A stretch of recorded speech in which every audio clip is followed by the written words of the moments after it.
來看這條，確確實實是出國摕冠軍奪金牌，光榮倒轉來。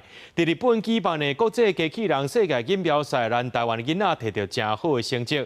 高雄的林園國小派18個囡仔去參加，攏總摕到1個冠軍、2個亞軍。另外，高雄聯隊的部分呢，國中組和高中組也摕到2個冠軍，讓世界看到高雄囡仔的科技實力。囡仔甲球放入去箱底，機器人順烏線行到終點，甲球倒入去指定的所在。這是2026國際機器人世界錦標賽順線挑戰賽。除了比時間秒數，嘛要比入球的正確率。高雄市林園國小的囡仔最後一輪的比賽，敢若淨差1秒，贏過同隊的學弟仔，摕到世界冠軍。冠亞軍攏是家己人，因講這是上好的畢業禮物。那時候排名是第3嘛，然後我們以為結束了，然後他們大會又宣布說是還有最後一次。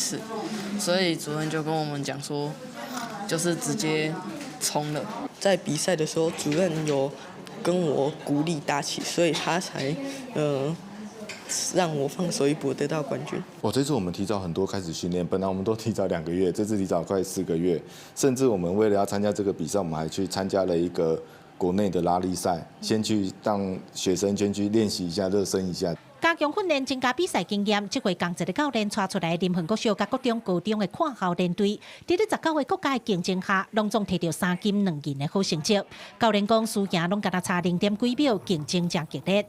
林園國小的主任講，機器人社團在民國100年成立，這10多年來，學校也不斷找找資源提升囡仔實力。今年，因嘛找在地國中合作，和興趣機器人的囡仔，在畢業了後，唔免走去市區的學校讀，對當來學。即馬阮達成一個合作的條件，就是講，囡仔雖然讀林中，毋過放學了後，嘛是會使閣繼續轉來阮的社團，接受阮的訓練，甲阮做伙組隊出去比賽。亞中華民國的國旗上台接受頒獎，學校講，刷落來12月份也有比賽，期待囡仔會當有好的表現，摕到咱的國旗再次騎上頒獎台。記者郭家做邱超陽、郭雄昌報道。